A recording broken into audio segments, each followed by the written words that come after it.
வச்சு நம்ம முருங்கைக்கீரையில பொடி. யார் சொல்லி கொடுத்தது? வசந்த கோகில் அம்மா பாட்டி.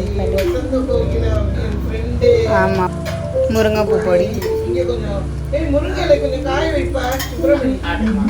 இங்கே கொஞ்சம் அரைச்சி வச்சுக்கலாம். பத்தாது.